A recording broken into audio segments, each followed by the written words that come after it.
उत्तर प्रदेश की विधानसभा का आज पहला दिन था और पहला दिन हंगामे की भीड़ चढ़ गया। समाजवादी पार्टी के तमाम विधायकों ने बड़ा प्रदर्शन किया। इसके साथ भाषाई मुद्दों पर भी बड़ी गहमा गहमी देखी गई। ज्यादा बात करने के लिए उत्तर प्रदेश सरकार में मंत्री ओम प्रकाश राजभर हमारे साथ है।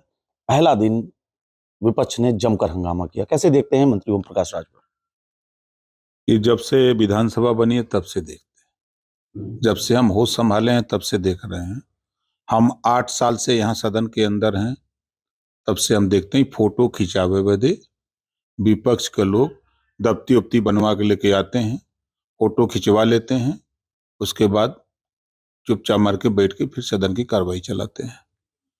जब हल्ला गुल्ला हो जाता है, विधानसभा अध्यक्ष अपने कमरे में आते हैं, तो फिर वो प्रदर्शन करने वाले टीम के लीडर फिर कमरे में आकर के अध्यक्ष जी से कहते हैं कि सर हम लोगों को फोटो सोटो खिंचा गए तो कुछ हल्ला गुल्ला हो ही गया, अब सदन चली मजे में, अब कोई बात नहीं। ये हाल है इन लोगों का। ये बात आपको कौन बताता है? सपा वाले ही बताते हैं। अच्छा नहीं, सपा वाले उन्हीं का कारनामा देख लीजिए। राज्यपाल महोदया गई, उसके बाद सदन की कार्रवाई सुचारू रूप से चलाए ना। अगर हिम्मत थी विरोध प्रदर्शन का मकसद कि सदन की कार्रवाई नहीं चलने देते, सुचारू रूप से कार्रवाई चली। स्पीकर महोदय ने सदन की कार्रवाई कल सुबह 11 बजे तक के लिए स्थगित की है। ये प्रमाण है। तो पिछली बार भी ये कोई नया हम थोड़ा देख रहा, सलियां देखते हैं। ये सब का फोटो वोटो सब खींचा उचा जाये तो अखबार में टीवी उवी में चल जाइए बस। और स्पीकर महोदय साहब हमको मौका दीजिएगा बोलने का, हम तो ऐसा ही खाली फोटो खिंचवाते रहे। तो क्या योगी जी से भी मुलाकात करते हैं क्या स्पीकर के साथ साथ? रतिया के गुलदस्ता लेके जाते हैं, मुख्यमंत्री से मिलते हैं कि साहब हम लोग की पार्टी है, थोड़ा फोटो सोटो खिंचवाओ बदे, हल्ला गुल्ला किया है और कोई बात नहीं है। अच्छा, विपक्ष को अंग्रेजी भाषा से क्या दिक्कत है? बड़ा गहमा गहमी हो गई। भाषाओं की बात आई, अवधी ब्रज क्षेत्रीय भाषा में अगर बोलते हैं तो उसका अगर ट्रांसलेशन अनुवाद हो जाता है अंग्रेजी में, तो इससे क्या दिक्कत आ रही है? देखिए उनके पास कोई मुद्दा तो है नहीं, इस नाते अपने बच्चों को वो पढ़ाते हैं इंग्लिश मीडियम में, वहां तो समर्थन में रहते हैं कि बच्चा हमारा अंग्रेजी पढ़ेगा तो अमेरिका जाएगा, रूस, जापान, चीन, थाईलैंड, बर्मा जाएगा। और सदन में आकर के डरामा कर रहे हैं कि नहीं अंग्रेजी का विरोध कर रहे हैं, दोनों बातें कर रहे हैं। तो ये दुमुहिया सांप है, जिधर मर्जी उधर मुंह निकाल देते हैं कि इधर चलो, इधर कहते नहीं इधर चलो, फिर उधर वाला मुंह बंद हो जाता है, इधर वाला चालू। अच्छा, मुद्दा की बात कर रहे हैं कि विपक्ष के पास मुद्दा नहीं, लेकिन सोशल मीडिया पर एक बड़ा मुद्दा देखने को मिल रहा है। अखिलेश यादव जहां कहीं जा रहे हैं, लगातार महाकुंभ पर बयान दे रहे हैं। अभी हाल ही में उन्होंने पोस्ट किया, उनका कहना है कि महाकुंभ अव्यवस्थाओं की भीड़ चढ़ गया। वहां पर जो एक लोमहर्षक घटना हुई, उस पर भी उन्होंने सवालिया निशान उठाए, कहे कि वहां पर आंकड़े छुपाए गए, सीसीटीवी कैमरा के वीडियोज नहीं जारी किए गए। तो महाकुंभ आस्था का विषय भारतीय जनता पार्टी मानती है। विपक्ष लगातार मुद्दा उठा रहा है। ओपी राजभर क्या कुछ कहना चाहेंगे? श्रद्धालु जो जा रहे हैं वो बहुत संतुष्ट है। श्रद्धालुओं का कहना है कि इतनी बड़ी व्यवस्था आज तक कोई नहीं कर पाया। जो श्रद्धालु जा रहा है वो संतुष्ट है, तो नेता के कहने से क्या होगा? विपक्ष के नेता के कहने से कोई मतलब नहीं है। और ये अगर कह रहे हैं कि आंकड़ा सरकार ने गलत प्रस्तुत किया, तो ये क्यों नहीं करते? इनको नाव, गांव, जिला, प्रदेश कि फला फला व्यक्ति हैं, ये आंकड़ा हमारा है, आपका आंकड़ा झूठा है, तो जांच करा लेंगे हम लोग। अगर सही है तो मान लेंगे, खाली मौखिक कह देने से नहीं मानेंगे ना। राजभर जी, जब भी उत्तर प्रदेश में कोई घटना घटित होती है तो उसमें समाजवादी पार्टी एक अपना प्रतिनिधि मंडल भेजती थी। जैसा कि आपने बात कहा, उस बात से इत्तेफाक रखते हुए महाकुंभ में समाजवादी पार्टी का प्रतिनिधि मंडल नहीं पहुंचा। अधिकतर उत्तर प्रदेश की घटनाओं में देखा जाता है समाजवादी पार्टी अपना एक प्रतिनिधि मंडल भेजती है और जांच आख्या अपेक्षित करती है। महाकुंभ के साथ ऐसा नहीं हुआ। इसको किस तरीके से देखते हैं आप?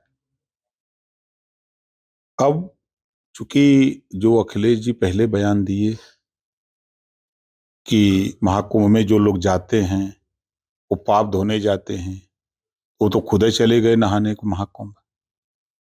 आप बोलने गए? अरे वही कह रहे हैं, हम थोड़ो कह रहे हैं, अखिलेश जी का बयान है, जाके कुंभ में नहाए। तो जिसको भेजेंगे वो जाके ना कहीं नहा ले कुंभ में और जय जयकार न करने लगे योगी जी की, इस डर से वो नहीं भेज रहे हैं। अपना प्रतिनिधिमंडल इस नाते नहीं भेज रहे, कहीं वो जाकर वही में नहा लें यो जय जयकार करे लगी हैं तो हमार का हुई ये बदे अखिलेश जी चिंतित है, इस नाते कमेटी वमेटी वहां नहीं भेज रहे हैं। अच्छा, अखिलेश जी महाकुंभ गए थे, वहां भी उनको पीडीए दिख गया है। प्रयागराज डेवलपमेंट अथॉरिटी को उन्होंने बता दिया कि वहां पर पीडीए पीडीए हर तरफ है, चारों तरफ पीडीए पीडीए है। कैसे देखते हैं इस बयान को? देखिए, जाकी जैसी भावना जब वो परिवार डेवलपमेंट अथॉरिटी चलाते हैं, Karhal by election, Katehari by election, Milkipur by election, तीनिया की जिक्र कर लीजिए, तो परिवार डेवलपमेंट अथॉरिटी उनको दिखाई दिया और तो दूसरा है नहीं। सरकार बनेगी 4 बार तो मुख्यमंत्री परिवार का होगा। 18% वोट देगा मुसलमान, वो नहीं हो सकता, पटेल नहीं हो सकता, चौहान नहीं हो सकता, बिंद नहीं हो सकता, निषाद नहीं हो सकता, राजभर नहीं हो सकता, मुसलमान नहीं हो सकता। होगा कौन? परिवार डेवलपमेंट अथॉरिटी। मौके पे अगर देखा जाए तो लगातार महाकुंभ के विषय पर तमाम बातें आ रही थी। विधानसभा का सत्र हुआ, बजट की चर्चा है, खूब ज्यादा चर्चाएं की जा रही। कितना ज्यादा ये बजट प्रभावी होने जा रहा है, कितना ज्यादा खास रहेगा? यह बजट प्रदेश के चौमुखी विकास के लिए बजट होगा।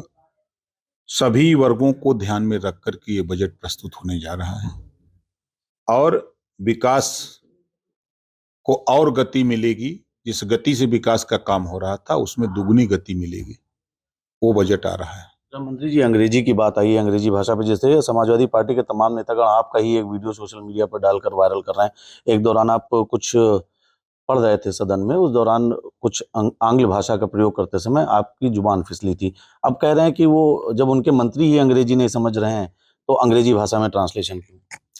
उनका कमों में विरोध करा हुआ। हमका जो अंग्रेजी नहीं पढ़ा है उसको हिंदी आती तो रोक है कोई हिंदी में बोलने में?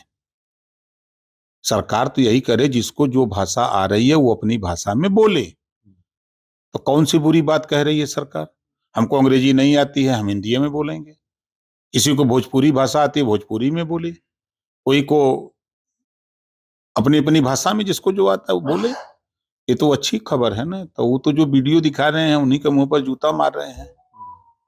अल्पसंख्यक समाज को लेकर क्या कुछ कहना चाहेंगे? क्योंकि लगातार तमाम विपक्ष ये मुद्दा बना रहा है कि भारतीय जनता पार्टी की सरकार में अल्पसंख्यक समुदाय, और जब भी बात आती है तो अल्पसंख्यक में सिर्फ मुस्लिम को लिया जाता है, जबकि जैन समुदाय, सिखिज्म, ये सब भी आते हैं। तो सिर्फ और सिर्फ मुद्दा जब भी उठता है तो मुसलमानों पर क्यों जाता है? इस नाते कि सपा, कांग्रेस, बसपा मुसलमानों के वोट की बात करती है, न कि उसमें सिख की, ईसाई की, जैन की, फारसी की, उनकी बात नहीं करते लोग। ये सिर्फ मुसलमानों के वोट हमारे पास कैसे आ जाए, हमारे झोरा में, इसीलिए ये सब प्रयासरत रहते हैं। ये मुद्दा जो उठाते हैं मुसलमानों का सिर्फ वोट के लिए, और कोई मतलब नहीं है इनसे। मुसलमान को नफरत सिखाते हैं, वोट लेते हैं। उनकी सरकारों में दंगे होते थे, विपक्ष की सरकारों में लोग, जन की हानि होती थी। इस सरकार में दंगे नहीं हो रहे हैं, कर्फ्यू नहीं लग रहे हैं। इस नाते विपक्ष को चिंता है कि कहीं मुसलमान भी इधर न चला जाए। भाजपा में आएगा मुसलमान, भाजपा की तरफ लाखों लोग आ गए हैं, लाखों मुसलमान तो नेता बन गए। इस नाते वो सब चिंतित हैं कि कहीं वो छोड़ दिया साथ तो हमारा क्या होगा। मायावती पर एक विवादित टिप्पणी आई है कांग्रेस नेता ने की, कैसे देखते हैं इसको? देखिए, मायावती जी राष्ट्रीय अध्यक्ष हैं, 4 बार मुख्यमंत्री रही हैं, देश की बड़ी नेता हैं। उनके ऊपर टिप्पणी करने वाला व्यक्ति अपने गिरबान में झांक के देखे कि मेरी क्या औकात है। जो सूबे की 4 बार मुख्यमंत्री रही हूं, उनके ऊपर टिप्पणी करना अशोभनीय है। बहुत बहुत धन्यवाद। मंत्री ओम प्रकाश राजभर विभिन्न मुद्दों पर उन्होंने सार्थक चर्चा की। साफ तौर पर उन्होंने बताया कि जिस प्रकार से विपक्ष लगातार मुद्दे बना रहे हैं, क्योंकि विपक्ष के पास ऐसा मौजूदा समय में कोई बात नहीं जिससे वो वर्तमान सरकार को घेर सकें। इसके साथ ही अखिलेश यादव के पीडीए पर एक करारा प्रहार करते हुए उन्होंने उसे परिवारवाद का एक उदाहरण बता दिया। लखनऊ से कैमरा सहयोगी जितेंद्र के साथ अनादि टीवी के लिए मैं नितेश चांडिल।